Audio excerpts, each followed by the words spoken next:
Good morning, everyone. Welcome again. My name is Alan Mandel. I am a mentor and college professor of adult learning and mentoring at the State University of New York, Empire State College. We are really delighted that all of you have joined us for this second webinar presentation. Thank you so much for doing that. By way of a little introduction, as one part of our institution's Empire State's celebration of 40 years, we wanted to find a way to really come together and think critically and imaginatively about higher education in the world today, especially about higher education for adults. We wanted to find a way to ask questions and to learn from colleagues who have thought deeply about key issues regarding quality, regarding access, and about especially the values upon which our work is based. Our desire is to celebrate what we have done and, of course, to look ahead. This three-part webinar series is the result of our planning. A team of our Empire State College colleagues, Deborah Amory, Vice Provost, Kathy Jelly, the Director of our college's Center for Mentoring and Learning, Karen Labarge, Faculty Development Projects Coordinator, Thomas Mackey, the Dean of our Center for Distance Learning, Gina Torino, faculty member at the Staten Island unit of our Metropolitan Center, Tina Wagley, faculty mentor in our School for Graduate Studies, and I have invited three guests from different parts of the U.S. and the world to join us in conversation. We want to take advantage of their ideas, we want to hear their insights, and we want to ask for your comments and your questions. We were pleased to have Dr. Margot Akazawa-Ray from the Fielding Graduate University last week to begin our series. We are very excited today to have Dr. Bakary Diallo. By way of structure, each of our three Illuminate sessions will include an introduction to our guest and an approximately 30-minute PowerPoint presentation by him or her. This will be followed by an opening comment and question by a member of our planning group, and then by your opportunity to enter into the conversation. On the technical side, we hope that the sound will be clear and that you will have a good and easy access to the PowerPoint presentation. If at any time during our session you have any technical problems, please send a message in the chat area to John Hughes. John and Kay Watkins will be providing technical support throughout each of our sessions. All of your questions and comments should be made within the chat area that I hope you can see, so you don't have to worry about any other Illuminate functions. Your input can be made at any point throughout the session. We will do our best to get as many comments as we can following our guest presentations. Please feel free to dive into the chat area on the left-hand side of your screen. Thank you again for being a part of this second webinar. We hope you will find it interesting. We really hope you will find it relevant to your work as we learn about an experiment, an institution that is fascinating and important to consider. I'm now very pleased to ask our colleague, Dr. Deb Amory, Vice Provost here at Empire State, to introduce our guest, Dr. Bakary Diallo. Thank you, Alan. It is an honor to introduce Dr. Diallo to our audience. Dr. Bakary Diallo earned a PhD in Educational Administration from the University of Ottawa, Canada, with a focus on the introduction of ICT, that is Information and Communications Technology, in higher education institutions. He's worked in the education sector for the last 19 years, first as a secondary school teacher in Senegal for 9 years, and then as an academic, a consultant, project administrator, and a researcher. He taught at the University of Ottawa in the Faculty of Education and also served as a consultant of integration of ICT in education at the Center for University Teaching. More recently, in 2005, he joined the African Virtual University an intergovernmental organization based in Nairobi, Kenya, which specializes in open distance and electronic learning. He held several senior positions there before his appointment as the CEO rector of the African Virtual University in August of 2007. In this second webinar of our series, Dr. Diallo will explore the past, present, and future of the AVU and examine also how the creation and dissemination of knowledge might contribute to Africa's overall economic development. Dr. Diallo, thank you so much for joining us, and we look forward to your presentation.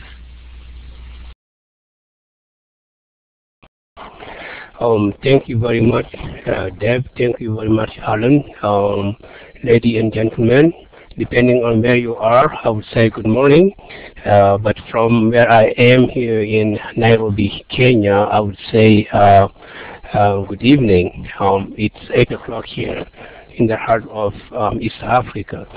I am very delighted indeed to be part of this seminar series and to talk today about the topic on producing and delivering consortium programs with 10 African countries.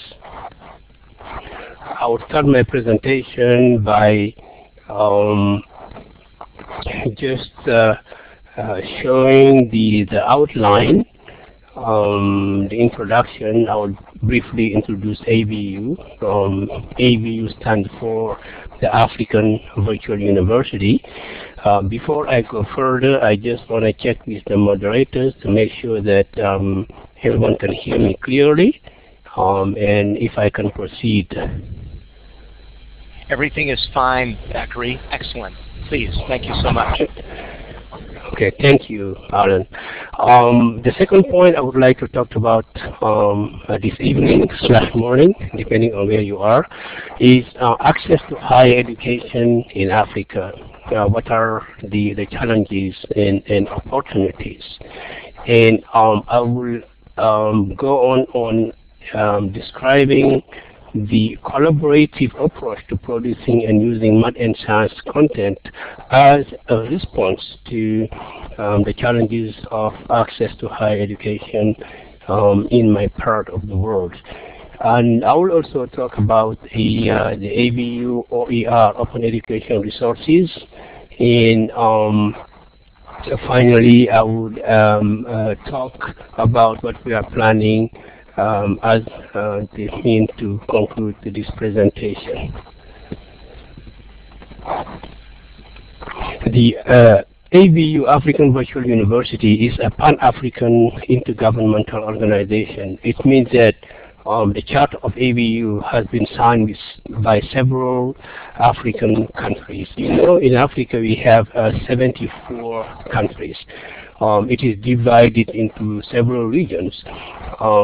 We have North Africa, where you have mostly the Arab countries, and the part of Africa below, on the north, on the south, below these countries is called Sub-Saharan Africa.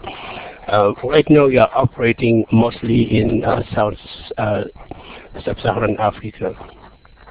Our mandate is to significantly contribute to significantly increase access to quality higher education and training through the innovative use of information and communication technologies. AVU adopted open distance and e-learning in 2003. I must say that it was established in 1997 as a World Bank project and was operating from Washington DC, and was later transferred to Africa in 2003. In 2002, exactly. AVU right now, these days, have acquired the largest e-learning network in Africa with 73 partner institutions, which are mostly universities, situated in some 27 countries in Sub-Saharan Africa. AVU contributed in training 43,000 learners over the 15 years of existence, and that's where we really think that it's possible to enroll at larger scale distance in e-learning in Africa. It's not something that has not been tested. It has been tested. A student has been trained, and we have graduates that are really doing very well in their everyday work. And our biggest asset as the African Virtual University is the ability of the organization to work beyond technological, language, and cultural barriers in all part of Africa: Francophone, Anglophone, and Lusophone. Lusophone, the meaning is Portuguese-speaking countries. So we have a very complex organization because we work in three main languages that are French, English, and Portuguese. You can find more about AVU on the link that is provided just below at the end of this slide. You can learn more about AVU. The AVU video is on YouTube. You will see we have a 15-minute video and a 6-minute video just that will give you detailed information on AVU. You can follow us on Twitter, on YouTube, Facebook, and we also have a RSS feed where you can find more information about AVU. If you are a bit familiar with the African Virtual University, this is the map of Africa, and where the areas where we are mostly present in Africa. You can see in green that is we have Egypt and Libya. We are planning to move to North Africa, but we are not really active in this part of the continent.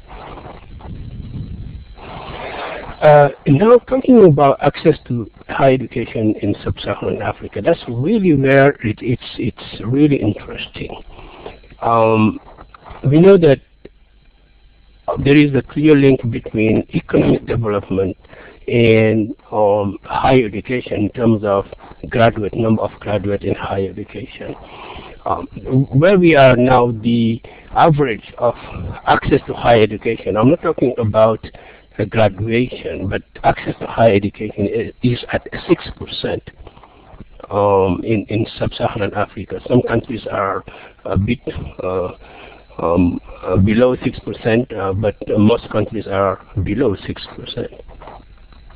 The other point is there is a young population, majority under 20. So that is the paradox. Higher education institutions are not able to enroll all first-year students.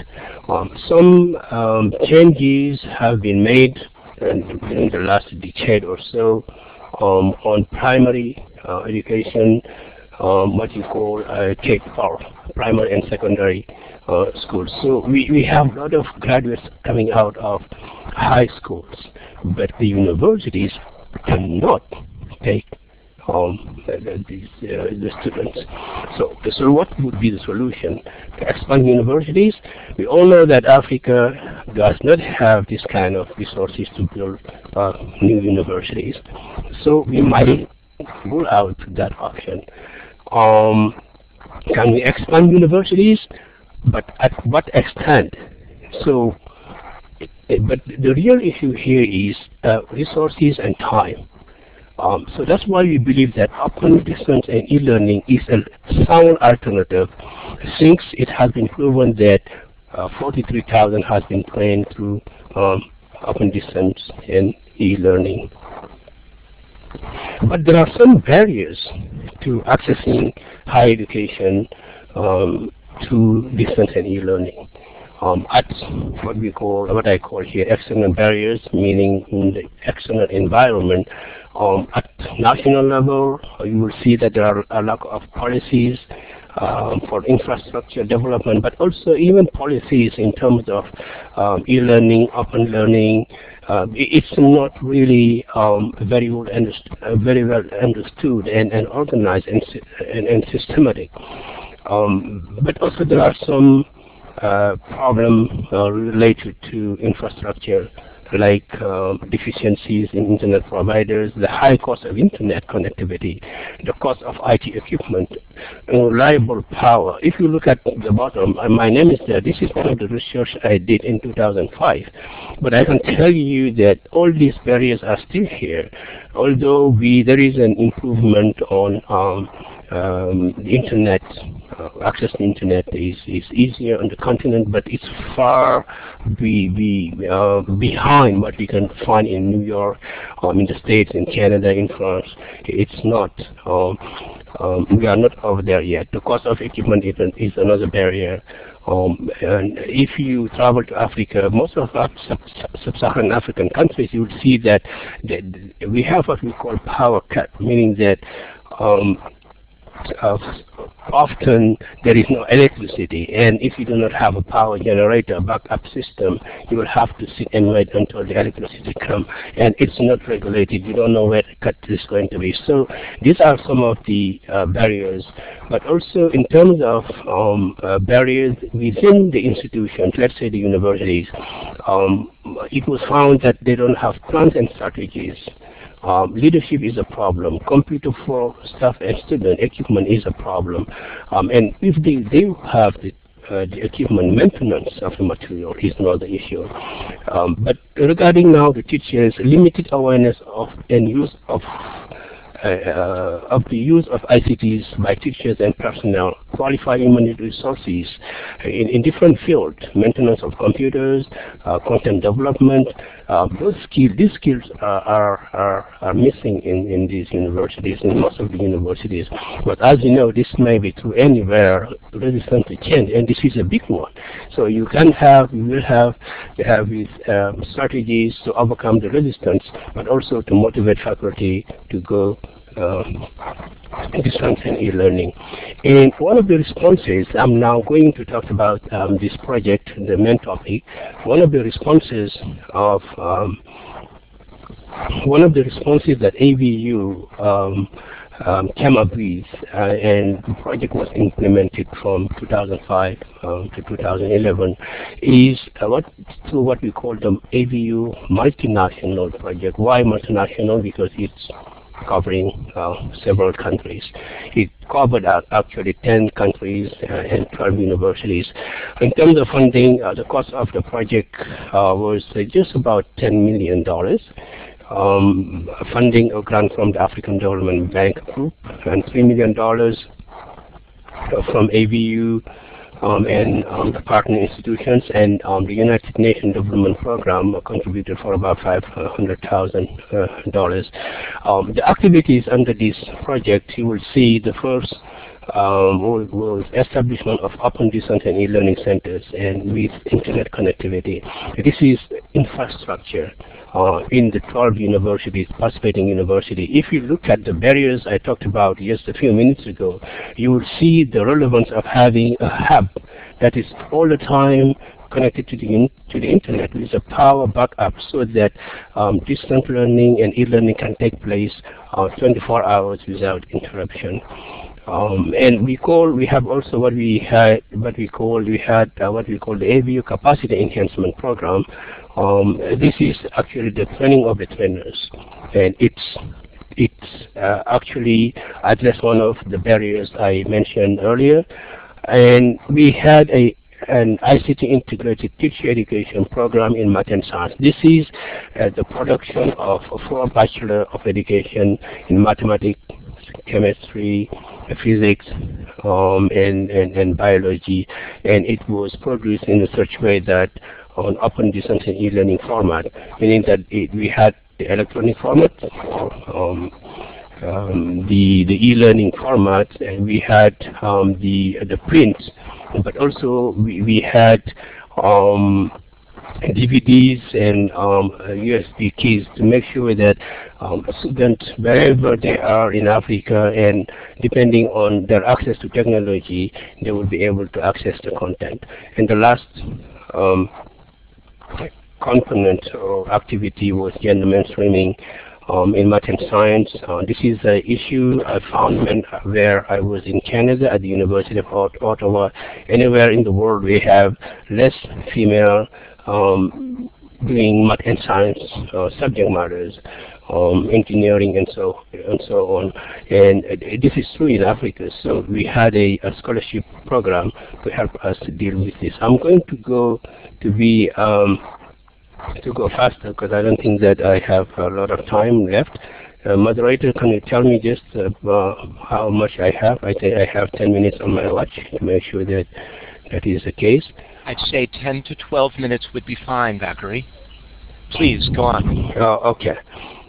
Yeah, right. So these are the participating countries. I'm not going to read everything, but you can see for yourself. We have 10 countries in here, and in the group we have countries that are speaking French.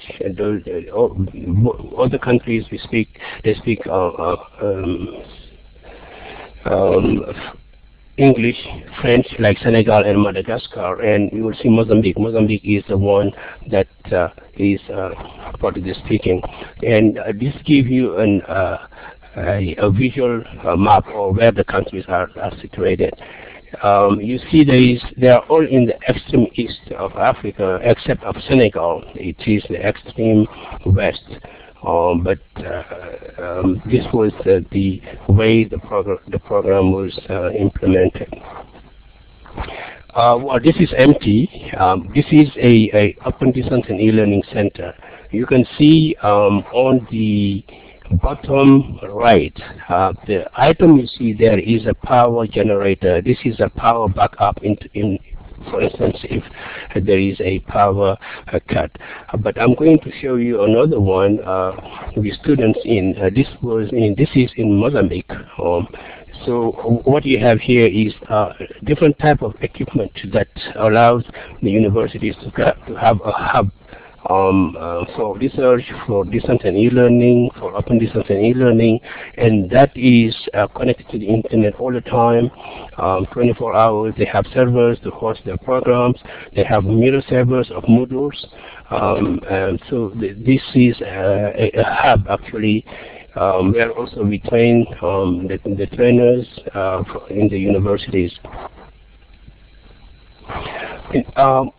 The development and using OER, why did we do it? Like I said in the beginning, we have several objectives, and if you look at this, the focus is in math and science, and this is very important for a continent like Africa. We need engineers, we need scientists.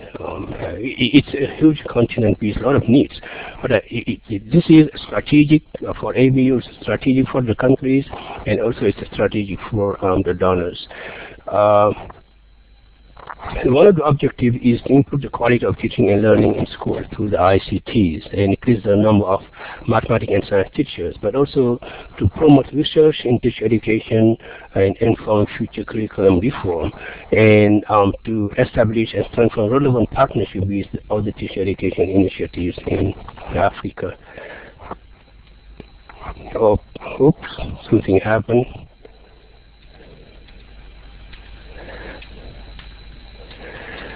All right. How did we do that? It is a very complex. I tell my colleagues, listen, if you want to do anything within your own university, you want to put 5, 6 faculty members together. It's complicated. But what we had to do was to put together faculty members coming from 12 universities in 10 countries, different policies, different culture, different language groups. So we had really to sit down and plan thoroughly. And you may have time to go through each of the bullets, but one of the most important things was to have a teacher education advisory committee from each of the participating countries, and that committee was actually overseeing the whole process to make sure that every country agrees and every country's needs were followed up. We had to harmonize policies and conceptualize curriculum. Then we designed the curriculum together. We developed the content together. The authors, meaning the writers, those who wrote the content, come from the different universities. and we designed and developed a quality assurance framework. We established program teams in each of the participating universities. We established a teacher education virtual consortium, and after all of that, we did a pilot study in 3 countries. One French-speaking, that was Senegal. One English-speaking, that was Kenya, where I am now, and another one was Somalia. Because Somalia is a very challenging country, so we wanted to test how the program would be delivered there. And lastly, we launched the program in the 10 countries, and we published the outcome, the content as open education resources. So this is the achievements. As overall, we had 219 modules of math, science, mathematics, physics, chemistry, biology, teacher education, foundation, like psychology of education, etc. ICT basic skills. This is very important because not everyone knows how to use computers. So we had to make sure that we have this program for those who are not computer literate, and ICT integration in math and science. The modules for structures are for Bachelor of Education. I already talked about this. Briefly, a slide on how the different countries come up with their curriculum. We use the curriculum from the different countries, and then we harmonize the curriculum of math, physics, chemistry, biology, and ICT. And then we come up with a modular structure to make sure that each of the 10 countries will be able to use the modules. For instance, one country would use 18 or 17 modules, but to accommodate all countries, we had to develop 73 modules. And then they come up with in-country programs. Now OER at ABU. What is OER at ABU? This is one of the most visible part of the project. We did everything. The 10 countries were happy. And I believe that there was some kind of impact in these 10 countries, and we all knew about it. But when we decided, let us open it up to everyone and adopt the Creative Commons licensing and say this is open education resources, we were targeting first of all African countries. We would say that it would be beneficial for ABU and the donors to see more countries using these resources. But what has happened is that once we published it, it became the most visible and the most important, or can I say, outcome of the project. The resources are flexible, different flexible format. We have the resources in print, on CD, DVD, USB keys, online, on Moodle. We are using Moodle as our platform for our learning management system, and the portal was launched in January 2011. This is our Moodle learning management system. We call it my ABU virtual classroom. It is really, it has, we really work around it to make sure that our students who are mostly African, we feel comfortable. So it has been personalized. But this one is restricted. This is the ABU OER site. If you are connected, I'm sure you are all connected, you can go to the link on top of the slide, OER at ABU. You can see the link, so you can see, visit the site. We also posted the OER on Script. Not a lot of people know Script. But it is actually where most people are accessing our resources. I think I took this screenshot a couple of days ago. If you look closely, you see that there have been 349,000 documents that was read on Script. Just an overview of how the OER are being used our OER are being used. We launched it the site in December 2011. However, we had it in January 2011. Sorry. In December 2010, we were testing it. You can see, for instance, there were a few people accessing it. But when we launched it, start making a bit of publicity, that's where we can see the hits. And the hits here are not the single the single hits, but the number of documents viewed. Right now we are standing at from December 2010 to December 2011 at 547,000. This is more than 500,000. So we couldn't think that the resources that are developed by African in Africa trying to solve African problems will have such hits. The reason is that I'm saying that is if you look at this slide, oops, there is something, I don't think you can see everything, but the OER are being accessed in 187 countries. So this is huge, and we were very surprised to see that the first country using it is Brazil, because the resources are in Portuguese, and the second is the United States, where you are. The third is India. The fourth is the Philippines. The third. The sixth country is now an African one. So this just thank you very much. I have 5 minutes. This was an indication of the possibility the internet is opening up to our institution. We never thought that our program, we may have interest from people outside Africa.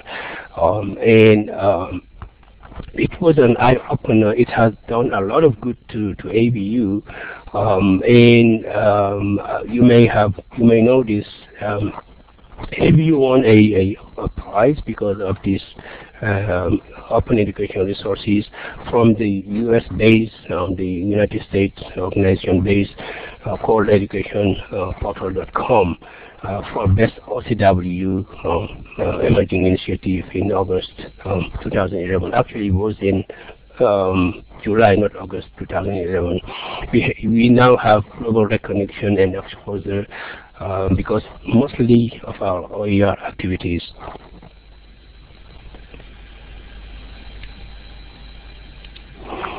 The lesson learned, the value of collaboration. It was very hard. I don't tell you that this was easy. It was extremely hard. But when you see the result, we said, all right, so whatever we went through, it was good. It was worth doing this. Working across 3 language divides, it's hard because, and also different education system and different social political environment, it requires additional time and resources. So you will have to have a more expensive project because of this complexity. The social political environment in different countries call for a lot of flexibility. We are in the part of the world where there are conflicts, and as a CEO of ABU, I have to deal with that, and it's not really easy. It's not something you can plan for, but you must do something to make sure that your program and projects are implemented. All the lessons learned, it was possible to achieve regional integration through this program. Translation of modules caused delay, convincing institutions and authors it's not easy. As a motivator, we had to have an incentive for the writers. We have to pay them actually to write the content. Building an OER portal was extremely challenging because we wanted to build a world-class portal. Research for qualified human resources went beyond Africa. Our consultants were in Canada, in Belgium, and in Kenya, and in Senegal. Funding OER is not easy. Not a lot of people, organizations are funding OER. And where to go right now? I think I have about 3 minutes, but I just want to give you a very important piece of news. This morning I signed a grant with the head of the African Development Bank in Kenya. It is a grant of 15.6 million from the African Development Bank to support the ABU to extend what I described to you in the 10 countries, to extend this to 22 more African countries. So we are very, very excited by the news. And we are starting as today what we call the IVU Multinational Project Phase 2 because the grant has been signed this morning. ABU is bringing 5.6 million from an ABU in the 22 countries, and the total cost of this project is $21 million. The focus of the project is basically the same as what I have described, but we will be adding research and development. This is extremely important. So we'll be setting up a laboratory, a lab on mobile learning here in Nairobi, and what we are looking at is to unlock the potential of distance and e-learning through mobile learning. The other thing that is new from this project is also ABU is going to provide technical advice to countries in distance and e-learning matters. Oops, the last slide. We are looking, and the stakeholders are asking us a lot of questions about this, on how we can make ABU an accredited self-alone institution. So we are thinking about that. But also we are thinking about improving OER, the OER portal to support self-learning. This is a trend anywhere in the world, but we think that that will be very extremely important in Africa. We are also looking forward to continuing to contribute to global knowledge through our OER. And like I said, ABU is considering becoming a full-fledged university. So thank you very much for your attention. I'll be ready for questions, and I hope that I kept time. Thank you.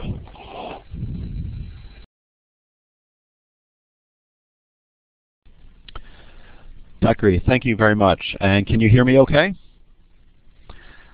Yes, I can. Great. This is Tom Mackin. I just want to welcome you as well. I had the opportunity to meet you, of course, at the Standing Conference of Presidents as part of the ICDE conference that we sponsored in New York City, and I'm so happy that you were able to participate in this webinar. I'll be reading through some of the questions for this question and answer period, and I just want to make a few brief comments first and just say what an impressive achievement this is. You know, first of all, considering some of the challenges that you identified in the first part of your talk in terms of the access challenges of only 6% access to higher education, I can imagine the challenges in technology infrastructure, even the distributed nature of the countries that you're trying to address. So for me, this is a real success story in how you effectively use technology and ICTs to connect people, and that collaboration itself was really a central part of that. So building this infrastructure, you're very creative in the use of social media resources, video, building an open architecture and an open learning environment in Moodle. And we, of course, have a lot of interest in that because we've recently adopted Moodle as our learning platform for SUNY Empire State College, so we definitely want to hear more about that. We're very interested in the plans that you have for mobile development.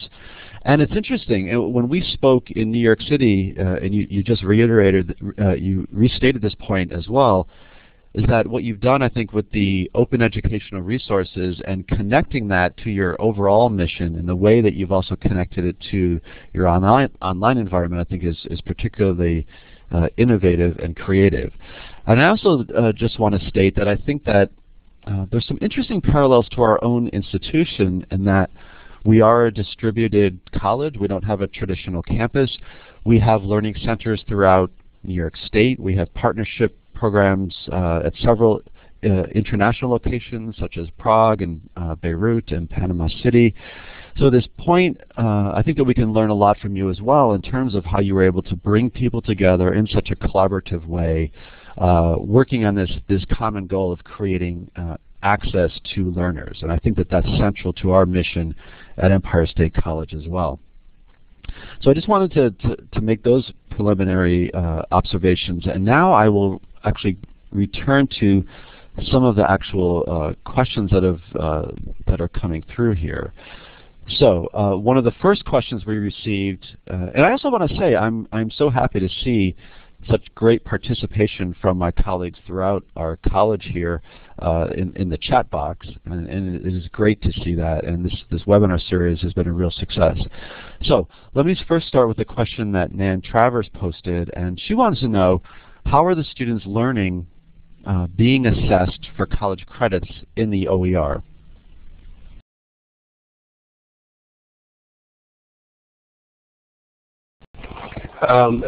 Thank you very much. We have this is a very interesting and good question. There is part of the answer I know, and part of the answer we don't know yet, and we are looking for answers. The part we know that is, like I said, there are 12 universities in 10 countries that participated in the program. So the program, the OER, are actually the actual program the 12 universities are using. It's not different. We didn't create OER. We created for Bachelor of Education in Mathematics, Chemistry, Physics, and Biology for their use in our source partner institutions in each of the countries. And those universities in each of the countries are going to share with more universities in their countries. So this is actually what happened. And then how they are using the OER. You know, the cost of booklets is very expensive. Some of the universities, what they have done, instead of printing out the resources, they just told their students, listen, ABU has all the resources on OER at ABU. We are not printing anymore. We are not selling anymore. You can go and access. So those students are regular students in regular universities, and so what they are doing, they are using OER in their regular classes, be it face-to-face or at a distance. Now there is a portion of students that are, let me say, learners, because we do not, the statistics we have with Google and with DSpace, we are using DSpace for as the platform for OER at ABU, doesn't tell us exactly who is accessing. So in the second phase of this project, what we are looking at is now at the accreditation of OER, trying to have a flexible mode of interacting with students, learning about the population that is accessing the courses, and see how we can come up with a system within the network of ABU of accreditation of learning through the website. Thank you.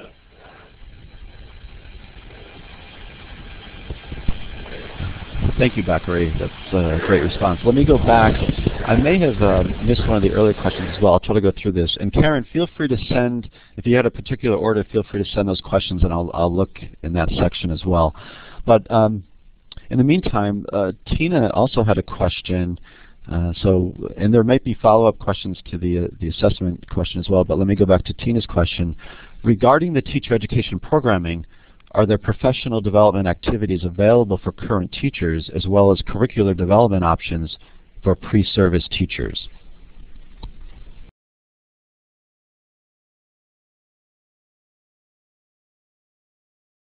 Two parts of the question. If there are professional development opportunities for current teachers, and the second one is professional curriculum development opportunity.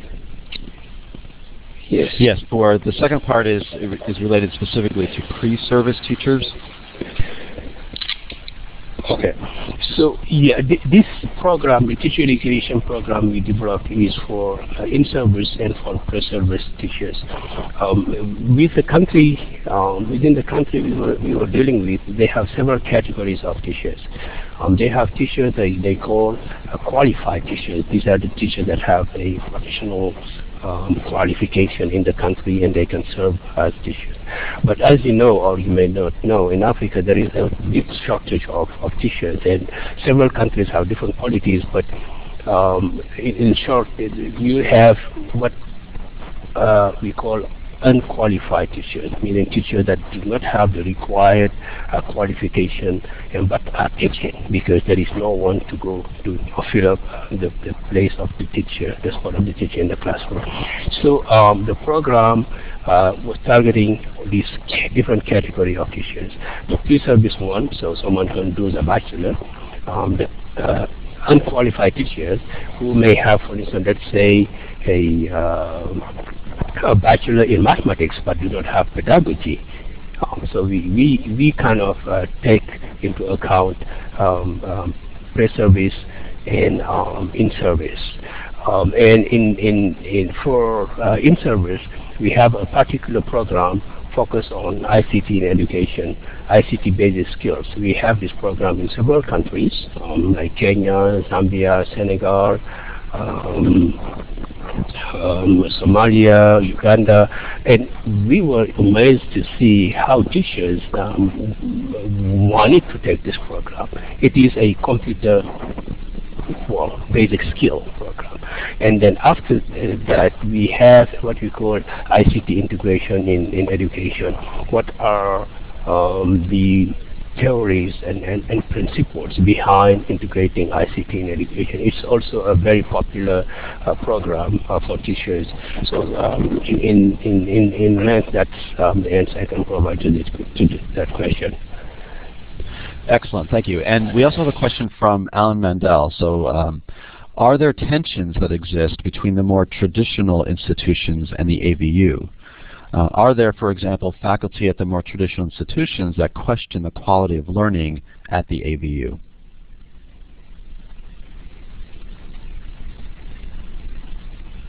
Well, a good question.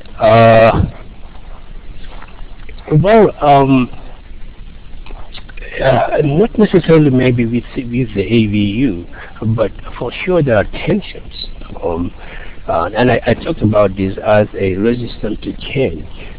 But what we are trying to do, what AVU does, we do not work directly with faculty, but we work through on the leadership at the highest level of the university. So I deal with the presidents of universities.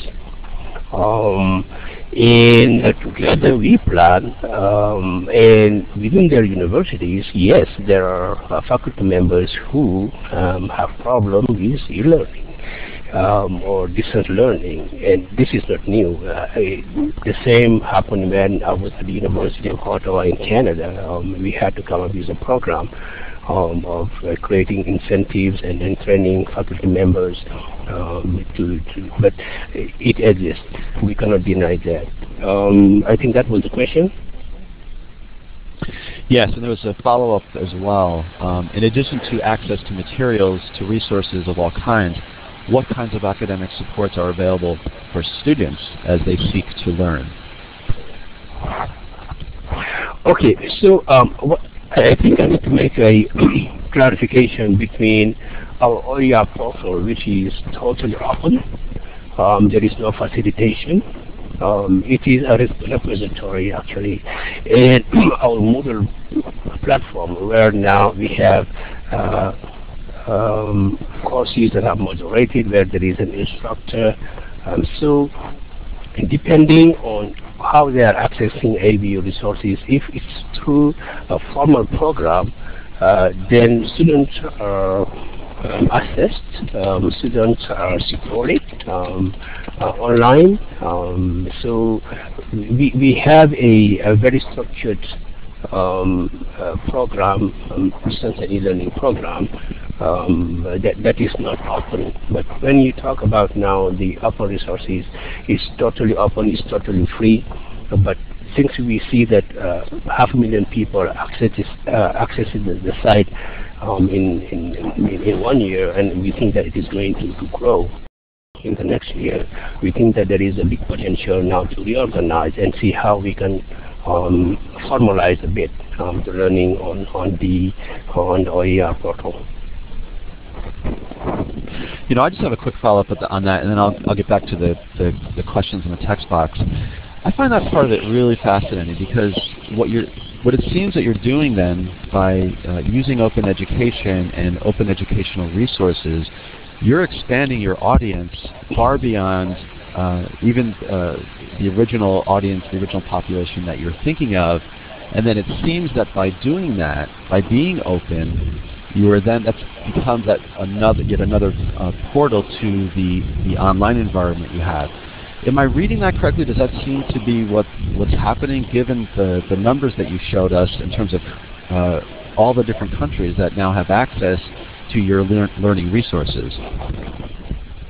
Yes, Tom, it's correct. Well, the last, let's say, maybe 5-6 years, we've been, well, maybe 10 years, we've been doing online courses facilitated, and with very restricted access, just like any other online university would do. And in partnership with our partner institutions throughout Africa. But when we decided in 2009, and the board of ABU approved that we are going to open up the resources developed through the multinational project as open education resources, Tom, we had no idea what the impact would be. What we were targeting at that time was that since the project is funded mostly by the African Development Bank for 10 countries, we will try to have the other 44 African countries access the resources. So we were very naive in terms of what was going to happen. But when we opened it up, I think this 2011 was just a learning curve for us. We started trying to understand what was going on. It just increased the even we were focusing in Africa. Now we are all over the world. We are in 187 countries. It is giving another dimension on the mandate of ABU, although we would like to focus on Africa. But also we are mainstreaming now OER into all our activities, and we are moving to see how we can now formalize self-learning. Self-learners going to and using ABU open educational resources. You're right. We started opening up, and I think it's very, very good to give. And once you give something that has value, you never know what you're gonna get, and that is what has happened to us. Thank you. Excellent. Now I'm going to return quickly to two other questions that I've seen in the chat, and looking at the time here. So Kathy Davison had asked earlier, in addition to the content, are there open resources for assessment of student learning that are provided to faculty as well? Alan, can you repeat, please? Yes. In addition to the content, which is open, are there open resources for assessment of student learning that are provided to faculty as well? Yeah, I'm afraid I do not clearly understand the question. But what I guess is that I'm not saying, what I can say is that I'm not saying that all the faculty members in our partner institution do not know what is distance e-learning, what is online learning, but there is a part of training of trainers. For all instructors using the online programs, we have a kind of a certification program, a training program they go through. So they perfectly understand what they need to do at all levels. Planning, delivering courses, offline, online, also using video. So it's a comprehensive program that we do with those who are responsible of lecturing courses online. Thank you. And there's another question here from Betty Hurley-Dasgupta, and I'm also very interested in this. And I must preface this by saying that you've been very successful with social media and a YouTube channel, the use of Moodle, and integrating OERs in your online program. But there's a question about mobile learning. So could you say more about your mobile learning project that you're planning for the 2012 to 2016 project listing, and that you had mentioned briefly in your presentation? Indeed, and I'm very excited about it. My colleagues here, they say when someone talk about mobile learning, I just light up. You see, Tom and colleagues that are listening, I think, every part of the world, they have something that is unique. In Africa, what I found that is unique, when I came back from Canada to Nairobi, just a small story, a short one, in 2005, I didn't know how to text a cell phone. I had a cell phone in Canada, but I just have 3 or 4 people who would call me regularly. But when I came here and I saw the way they were using cell phone, it was extraordinary. Everyone is texting. So the question is now, and the other thing is, basically we have connection, the signal for a cell phone, basically everywhere in Africa. But you do not have the same for internet. And the second point is, you do not have as many people who have computers in Africa and who can use computers. So we are saying, if we can come up with a device, a mobile device that can support quality teaching and learning in Africa, and that device is affordable, we may be unlocking the potential of e-learning in Africa and have millions or thousands that will be learning through e-learning. So this is our thinking. And what we are going to do with this funding, we are going to set up what we call an Education Innovation Center, where we will have several, we will have research and development, and we will have specifically a mobile learning lab that will be looking at the broader question I just mentioned. We'll be working with different partners, with the private sector, the mobile phone makers, the mobile phone service providers, but also there is a very important grassroots movement in Africa. This is the content developers, mobile developers. So we are very excited about this. We are firming up the plan about the implementation. By the end of this year, we hope that the mobile lab will be up and running. We share your excitement about mobile learning. We too are excited about that. I'm going to now hand this back over to Alan Mandel. There was one question we did not get to, but I'll leave that up to Alan as to whether or not we want to finish it. And again, thank you so much. You've been great. Thank you, Tom. Thank you, Bakary Diallo. Thank you, Tom Mackey and Deb Emery, for your introduction. And thanks everyone who asked a question, made a comment, or was part of this Illuminate session. Obviously, there was more to say, more to learn about the AVU, and we hope there will be other opportunities, Bakary, to share with you and to learn from you. We were delighted, everybody, to have you as part of this second of our webinar series. We found it, hope you found it valuable. We hope you found it interesting, that it opened up some ideas about access, about institutional collaboration, and really about learning beyond what most of us in the United States know learning to be. We very much also invite you and look forward to next week's session on Tuesday, the 31st of January at noon Eastern Standard Time. Our guest will be Dr. Stephen Brookfield, whose topic, as you see, will be what does it mean to act critically. Please join us. Recordings of each of our sessions will soon become available online at the main Empire State College website. Stay tuned for news on that. Thank you, thank you. We look forward to your participation next week. Thank you, Thackeray.